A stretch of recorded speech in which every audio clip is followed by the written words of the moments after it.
नमस्कार दोस्तों, मैं सुनील भरतवंशी आप सभी का स्वागत है एनसीईआरटी मस्ती में।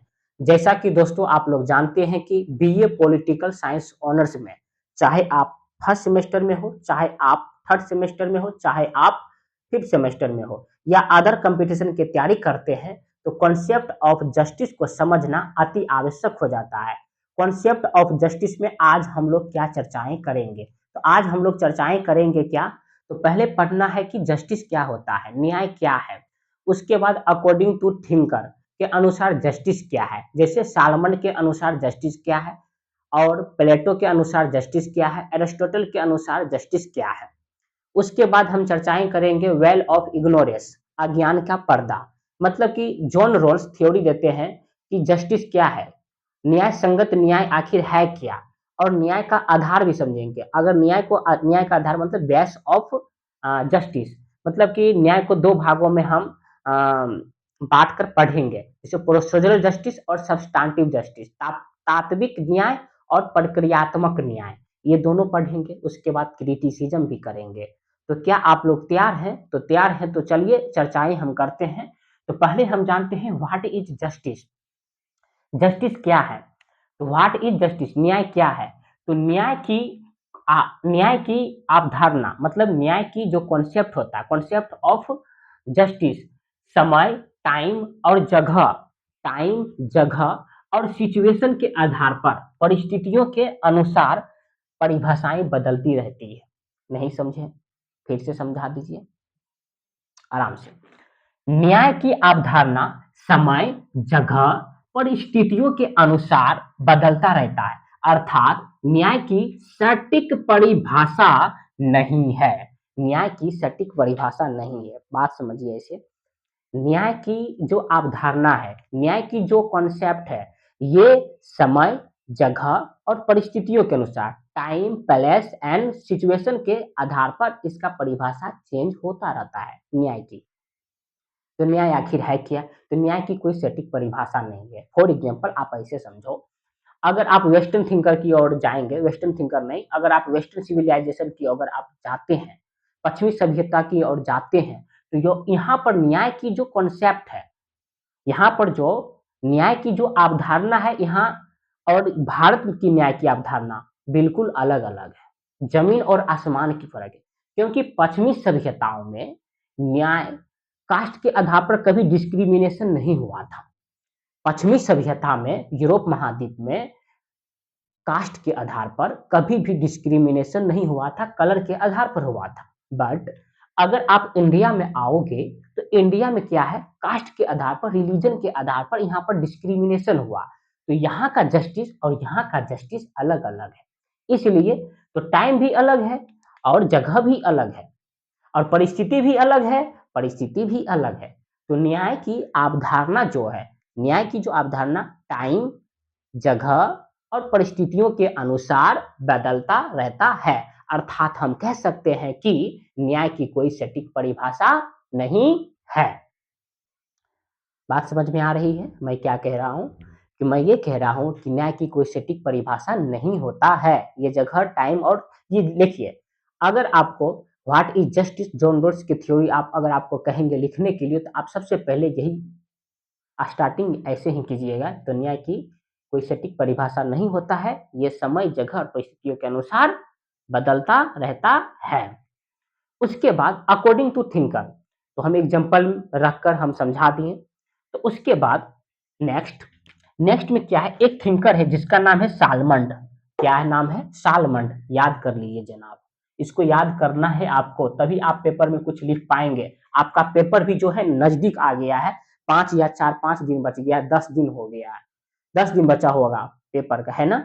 तो अगर आप पेपर के टाइम पर इस वीडियो को देख रहे हैं तो प्लीज इस वीडियो को अच्छे तरीके से अगर आप समझ लेते हैं तो आप लिख देंगे। आपको नोट्स चाहिए तो मुझे संपर्क कीजिए मुझसे। उसके बाद सालमंड के अकॉर्डिंग न्याय क्या है? तो ये कहता है, सालमंड कहता है कि जनाब न्याय क्या है? ये कहता है न्याय का अर्थ प्रत्येक व्यक्ति, न्याय का अर्थ प्रत्येक व्यक्ति, प्रत्येक व्यक्ति को उसका अधिकार प्रदान करना ही न्याय है। एक शब्द आए यहाँ, क्या? राइट्स। मतलब प्रत्येक व्यक्ति को अगर उसका अधिकार मिल रहा है तो उसको जस्टिस मिल रहा है। बात समझ में आ रही है मैं क्या कह रहा हूँ? अगर हम लोग पूरे क्लास में हम लोग पढ़ते हैं, कॉलेज में पढ़ते हैं, हमारे कॉलेज में जो है, आपकी जो कॉलेज में जो है, सभी को अधिकार मिल रहे हैं, बोलने का अधिकार मिल रहा है, आप बोल पा रहे हैं 2 शब्द, डिस्क्रिमिनेशन नहीं हो रहा है, तो ये आपका न्याय हो रहा है, ये आपको जस्टिस हो रहा है। तो आप कहेंगे कि जनाब मुझे जस्टिस मिल रही है, अन्यथा इसे जस्टिस नहीं मिल रही है ना? अगर आप एंशिएंट टाइम में जाएँगे, एंशिएंट टाइम में, तो इंडिया में क्या था? कास्ट के आधार पर डिस्क्रिमिनेशन हो रहा था, रिलिजन के आधार पर डिस्क्रिमिनेशन हो रहा था। वर्ण सिस्टम को जब आप पढ़ेंगे, तो ब्राह्मण, क्षत्रिय, वैश्य और शूद्र,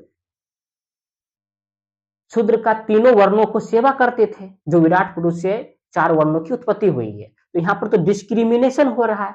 हालाँकि शुरुआत में ये कर्म के आधार पर था, बट ये आगे चलकर जन्म पर आधारित हो गई थी, है ना? तो यहाँ पर क्या हो रहा है? डिस्क्रिमिनेशन हो रहा है। तो यहाँ पर उसका जो अधिकार है, शूद्र का जो अधिकार है, उसका अधिकार नहीं है, अधिकार उनको नहीं मिल रहा है, तो हम कह सकते हैं अन्याय हो रहा है। क्या हो रहा है? अन्याय हो रहा है। लोगों के साथ उचित व्यवहार करना ही न्याय कहलाता है। आप ये भी लिख सकते हैं, लिख लीजिए। लोगों के साथ उचित व्यवहार करना ही न्याय कहलाता है। बात समझ में आ रही है मैं क्या कह रहा हूँ? तो सालमन के अकॉर्डिंग यही है न्याय। तो आपका जो बीए पॉलिटिकल साइंस ऑनर्स में जब आप सोल्व के नोट्स को उल्टा कर देखते हैं, वहाँ पर प्लेटो की न्याय की चर्चा नहीं की गई है, नहीं एरिस्टोटल की न्याय है। वहाँ पर कौन-सा न्याय है? वहाँ पर न्याय है जॉन रोल्स का न्याय संगत न्याय, जॉन रोल्स का न्याय संगत न्याय and procedural justice and substantive justice. प्रक्रियात्मक न्याय और तात्विक न्याय, ये दोनों न्याय की बात है। और ये दोनों न्याय की procedural justice and substantive justice को दोनों को खंडन करते हुए जॉन रोल्स आएंगे। जॉन रोल्स कहेंगे जनाब ये है मेरा जस्टिस, जस्टिस ये है प्रोसीजरल जस्टिस और सब्सटेंटिव। तो पहले हम जॉन रोल्स को पढ़ने से पहले दो अवधारणाएं चल रही थी न्याय की, वो हम बात करेंगे। दो कॉन्सेप्ट चल रही थी, कौन दो concept? Procedural justice and substantive justice. तो दोस्तों जॉन रोल्स को समझने से पहले, न्याय संगत न्याय को समझने से पहले आपको दो जस्टिस को समझना अति आवश्यक हो जाता है। एक प्रोसीजरल जस्टिस और दूसरा substantive justice. Procedural justice procedural justice प्रक्रियात्मक न्याय और तात्विक न्याय। अगर ये दोनों न्याय को हम समझ लेते हैं तो जॉन रोल्स का जस्टिस को समझने में बहुत आसान हो सकता है। क्यों? क्योंकि पहले समझ लेते हैं आखिर है क्या। देखिए प्रोफेसर जब भी आपको पढ़ाते हैं तो समझ में भी आ जाते हैं, कुछ प्रोफेसर ऐसे भी आपको मिल जाते होंगे जो कि समझना नामुमकिन हो जाता है ना, क्योंकि प्रोसीजरल जस्टिस और सब्सटेंटिव जस्टिस बहुत एक कॉन्सेप्ट है। इसको अगर समझ लेते हैं तो जस्टिस को कहते हैं ना कि रीड बैकबोन, आप उसको तोड़ देंगे। जैसे ज्योग्राफी को पढ़ने के लिए आपको लैटिट्यूड एंड लॉन्गिट्यूड को जानना आवश्यक हो जाता है, वैसे ही जस्टिस को समझने से पहले आपको प्लेटो से भी पहले मैं कह रहा हूँ कि procedural justice and substantive justice को समझना अति आवश्यक हो जाता है। तो सीधे मुद्दे पर हम आते हैं। तो इसमें क्या है प्रोसीजरल जस्टिस मतलब न्याय की अवधारणा। इसको इंग्लिश में कैसे लिख सकते हैं? तो कॉन्सेप्ट ऑफ जस्टिस डैश, मतलब कि थोड़ा न्याय की आधार जो, या ऐसे भी आप लिख सकते हैं कि जॉन रोल्स से न्याय की अवधारणा दो थी। तो कौन-कौन थी? कौन थी? तो एक प्रक्रियात्मक न्याय और दूसरा तात्विक न्याय, है ना? तो अब देखिए प्रोसीजरल जस्टिस में इसमें क्या कहता है? ये प्रोसीजरल, नाम में देखिए प्रोसीजरल का मतलब ही होता है कि प्रक्रिया, प्रोसेस पर जोर दिया जाता है। किस पर जोर दिया जाता है? प्रोसेस पर। मतलब मूल्यवान वस्तुएं, जितनी भी वस्तुएं हैं मूल्यवान वस्तुएं एंड सर्विस और कुछ लाभ, इसका जो आवंटन होगा, इसका जो बंटवारा होगा, ठीक है, ये विधि प्रक्रिया पर होना चाहिए, प्रोसेस पर होना चाहिए, रूल पर होना चाहिए। समझ में नहीं आ रहा है? मैं समझ सकता हूँ। कहने का मतलब ये है आपके पास संसाधन है, उस संसाधन को आपको वितरण करना है। फॉर एग्जाम्पल एक सोसाइटी में आप रहते होंगे, उस संसाधन को मान लीजिए 10 किलो अनाज है आपके पास, उसको 10 किलो अनाज को आपको पूरे सोसाइटी में बाँटना है, आवंटन करना है। तो आपके समाज में अमीर और गरीब दोनों है ना? अमीर और गरीब और मिडल फैमिली भी है, जो मध्य वर्गीय फैमिली है वो भी है। तो आपको तीनों को संसाधन को देना है 10 किलो अनाज। मान लीजिए आपके समाज में 10 व्यक्ति हैं, तो आप कैसे अनाज देंगे? तो आप कहेंगे प्रक्रिया जनाब एक होना चाहिए, नियम, रूल एक होना चाहिए, 2 किलो अनाज पर व्यक्ति पर मिलेगा। फॉर एग्ज़ाम्पल आप इस तरीके से आप एक नियम बना लेते हैं। एक व्यक्ति को 2 किलो अनाज, दूसरे व्यक्ति को 2 किलो अनाज, चाहे वो अमीर हो, चाहे वो गरीब हो, चाहे वो मध्य वर्गीय फैमिली क्यों ना हो। सबको कितना मिल रहा है? 2-2 किलो अनाज। तो आपकी प्रक्रिया एक समान है। आप क्या किसी के साथ डिस्क्रिमिनेशन कर रहे हैं क्या? तो आप कहेंगे डिस्क्रिमिनेशन हम नहीं कर रहे हैं, किसी के साथ नहीं कर रहे हैं, क्योंकि मेरा प्रक्रिया जो है एक समान है। मैं सभी को 2 किलो अनाज दे रहा हूँ। तो आपकी एक प्रक्रिया है। समझ में आ रही है बात? तो मैं यही कह रहा हूँ कि मूल्यवान वस्तुएँ और लाभ का आवंटन सर्विस का जो विधि प्रक्रिया न्यायपूर्ण होना चाहिए। कैसा होना चाहिए? न्यायपूर्ण होना चाहिए। प्रक्रिया पर बल दिया जाता है, मतलब कि प्रोसेस पर बल दिया जाता है, रिजल्ट पर चिंता नहीं किया जाता है ना? और योग्यताओं पर बल दिया जाता है।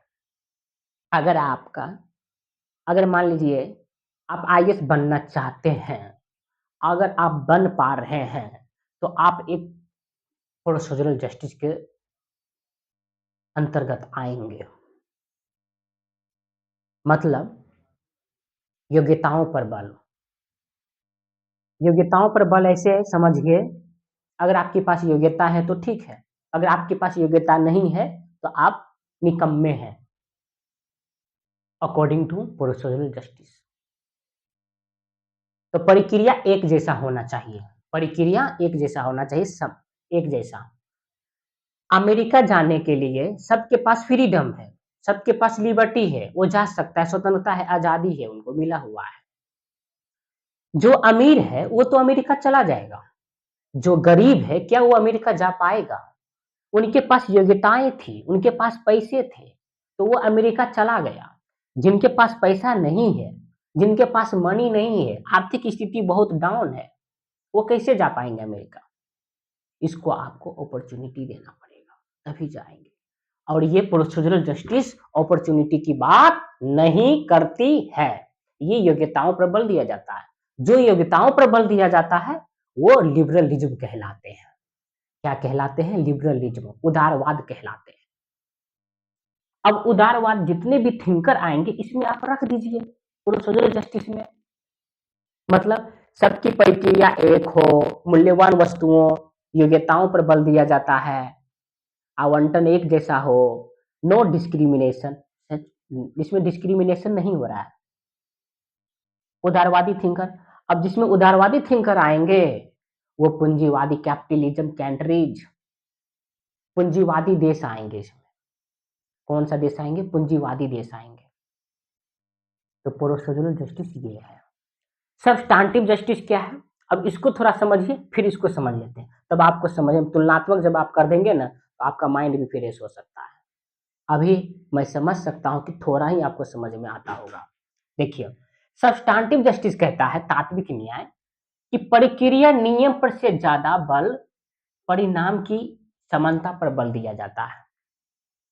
मतलब ये कहता है कि अगर कोई समाज में मूल्यवान वस्तुएँ हैं, सर्विस है, लाभ है, उसका जो आवंटन होगा, प्रक्रिया पर ना होकर आवश्यकताओं के अनुसार होने चाहिए, नीड्स पर होना चाहिए। फॉर एग्ज़ाम्पल अभी हम जस्ट एक एग्ज़ाम्पल रखे थे कि मान लीजिए आप 10 किलो अनाज है आपके पास, तो आप आवंटन कर रहे हैं, तो आप क्या किए कि 2-2 किलो अनाज पर व्यक्ति पर आप दे रहे हैं। इसमें अमीर, गरीब और मिडिल फैमिली तीनों है। तो इस तरीके से आप दे रहे हैं। अब जो अमीर है, उसको आप 2 किलो अनाज दे रहे हैं, वो तो अमीर ही बनता चला गया। जो गरीब है, जिसके पास खाने की तक नहीं था कुछ, उसको 2 किलो अनाज दिए हैं, वो अपने फैमिली, अपने परिवार के भरण-पोषण कर रहा है। दोनों में सबसे ज़्यादा किसके पास पैसा हो? इकोनॉमी ग्रो किसका हो रहा है? कैपिटलिज्म वाले लोगों को, रिच वाले लोगों को। पुअर वाले तो पुअर ही बनता जा रहा है, अमीर अमीर ही बनता जा रहा है। इसलिए सब्सटैंटिव जस्टिस आते हैं। इसमें मार्क्स आ जाएंगे, गांधी आ जाएंगे, इसमें समाजवादी, इसमें पूंजीवादी देश आएंगे, इसमें समाजवादी देश आ जाएंगे। और ये कहता है कि भाई आवश्यकताओं के आधार पर संसाधनों को वितरण किया जाना चाहिए, ना कि योग्यताओं के आधार पर। अगर आप योग्यताओं के आधार पर देते हैं, तो योग्यता वो उन्हीं लोगों के पास है जो कैपिटलिज्म है। जो गरीब का जो बच्चा है वो सरकारी स्कूल में पढ़ रहा है, जो अमीर के जो बच्चे हैं वो प्राइवेट स्कूल में पढ़ रहा है। तो दोनों का जो पढ़ाई है जमीन और आसमान की फर्क है। सरकारी स्कूल का व्यवस्था आप देख लीजिए और प्राइवेट स्कूल का व्यवस्था देख लीजिए, दोनों का मैनेजमेंट देख लीजिए। तो सबके दोनों बच्चे का अगर हम माइंड में तुलना करेंगे, किसके पास ज्यादा माइंड होगा? कैपिटलिज्म। जिसके पास पैसे हैं, जो प्राइवेट स्कूल में पढ़ रहे हैं, उनके पास होगा। मैं किसी का पक्ष नहीं ले रहा हूं, मैं समझा रहा हूं। तो ये कह रहा है कि प्रोसेस पर बल ना दिया जाए, जबकि रिजल्ट पर फोकस किया जाए। ये रिजल्ट की बात नहीं करती है। प्रोसीजरल जस्टिस कहते हैं कि प्रोसेस एक हो, नो रिजल्ट। ये कहता है नो प्रोसेस, रिजल्ट की चिंता होनी चाहिए। कौन? Substantive justice. तो प्रक्रिया, नियम और ज्यादा बल नहीं, बल्कि परिणाम की समानता पर बल दिया जाता है। आउटकम की चिंता करती है, आउटकम की चिंता करती है। आवश्यकताओं के अनुसार संसाधनों को दिया जाना चाहिए। उसके बाद कल्याणकारी राज्य, कल्याणकारी राज्य, सोशल वेलफेयर स्टेट। कौन? Substantive justice. सब्सटैंटिव जस्टिस चाहते हैं, ये कहते हैं कि जनाब सामाजिक कल्याण होना चाहिए। हालांकि ये भी चाहते हैं, बट ये प्रक्रिया पर ज्यादा जोर देते हैं, इंडिविजुअल पर ये ज्यादा जोर देते हैं, उदारवादी थिंकर। ये कहते हैं कि नहीं, आवश्यकताओं के आधार पर जितना जिसका नीड से आवश्यकताएं हैं उतना संसाधन उसको दिया जाना चाहिए। जिसके पास ऑलरेडी संसाधन है, खाने के लिए है, उसको मत संसाधन दो। Substantive justice according to. फिर उसके बाद जनाब समाजवादी देश में इसके अंतर्गत आ जाएंगे। आप विचारधाराओं को न पढ़ रहे, आप इसे पढ़िए। उसके बाद इकोनॉमिक, जितने भी आर्थिक जो है, बाजार जो मंदी होता है, बाजार व्यवस्था चलता है, जो मार्केट सिस्टम, ये राज्य के नियंत्रण में होगा। Substantive justice. आपकी जो मार्केट व्यवस्था है वो स्टेट नियंत्रण करेगा, स्टेट के कंट्रोल में रहेगी। Substantive justice. और ये कहता है कि प्रोसीजरल जस्टिस कहता है न न न, इंडिविजुअल, व्यक्तिगत सबका मालिक होता है प्रोसीजरल जस्टिस। बात समझ में आ रही? अब यहाँ पर मूल्यांकन कीजिए, दोनों को तुलनात्मक कीजिए, आखिर ये दोनों में क्या कमियां रह गई। जॉन रोल्स को आना पड़ा, आप खुद बन जाइए जॉन रोल्स। आप दोनों को अब बनाइए, अब कौन सा तीसरा जस्टिस कौन निकल कर आएंगे? सोचिए, आप लोग सोचिए। अब देखिए, ये तो योग्यताओं पर बल दिया जा रहा है, ये आवश्यकताओं पर बल दिया जाता है। प्रक्रिया, प्रोसेस एक होना चाहिए, आउटकम की चिंता करती है। उदारवादी थिंकर, मार्क्सवादी थिंकर। बाजार पर नियंत्रण व्यक्तिगत, बाजार पर नियंत्रण स्टेट। दोनों में कुछ कुछ कमियां हैं, लगाइए दिमाग। तो आप जब दिमाग लगाते हैं तो पता चलता है क्या, योग्यताओं पर बल ये भी सही है और आवश्यकताओं के अनुसार ये भी सही है। ये दोनों को इंक्लूड कर दीजिएगा, दोनों को शामिल कर दीजिएगा, मतलब procedural justice and substantive justice, ये दोनों को मिला देंगे आप, तो बन जाएगा जॉन रोल्स का न्याय संगत न्याय। जॉन रोल्स का न्याय संगत न्याय, ये बन जाएगा। यही है जॉन रोल्स का थ्योरी। आप कहेंगे गुरुजी, तो गुरुजी ने भैया अब तो हम ऐसे ही लिख देंगे, मुझे कॉन्सेप्ट क्लियर है, पहले मुझे लिखना है कि इंट्रोडक्शन, जस्टिस का कोई निश्चित परिभाषा नहीं होता है, ये जगह, समय और सिचुएशन के हिसाब से इसके परिभाषाएं बदलती रहती है। इसको थोड़ा और लंबा चौड़ा कर सकते हैं। भारत में ही अगर देखेंगे आप, तो प्राचीन काल में जस्टिस की अवधारणा अलग थी, अभी की 21वीं सदी के दौर में जस्टिस की अवधारणा अलग है। क्योंकि प्राचीन काल में, एंशिएंट टाइम में जस्टिस का नो कॉन्सेप्ट, टेक्नोलॉजी था यहाँ पर क्या प्राचीन काल में, एंशिएंट टाइम में नहीं। अभी के दौर में टेक्नोलॉजी है। अब अगर मान लीजिए अभी कोई आपकी को जो फोटो लीक हो जाता है, या मेरा फोटो कोई लीक हो गया जो मैं किसी को नहीं दिखाना चाहते थे, तो मेरे साथ अन्याय हुआ है, मेरे साथ अन्याय हुआ है। या क्या ये प्राचीन काल में था ऐसा कॉन्सेप्ट? नहीं। तो टेक्नोलॉजी भी आज के दौर में ऐड हुआ है जस्टिस में, है ना। उसके बाद प्रोसीजरल जस्टिस एंड सब्स्टेंटिव जस्टिस को हम समझ चुके हैं भली भांति अच्छे तरीके से। और उसके बाद अब हम चर्चाएं करेंगे वेल ऑफ इग्नोरेंस, अज्ञान के पर्दे। अब आएंगे जॉन रॉल्स। जॉन रॉल्स कहेंगे जनाब प्रोसीजरल जस्टिस और सब्स्टेंटिव जस्टिस दोनों को ऐड करेंगे और ये एक नया थ्योरी देंगे जॉन रॉल्स। क्या आज इस वीडियो में पढ़ेंगे आप? कहेंगे नहीं, 15 मिनट से अगर हम ज़्यादा वीडियो बना देते हैं तो आप लोग देखने के लिए तैयार नहीं है, मुझे पता है। मैं भी नहीं देखता हूँ आधा घंटा का वीडियो, कोई भी टीचर है, मैं आधा घंटा ज़्यादा नहीं देखता हूँ।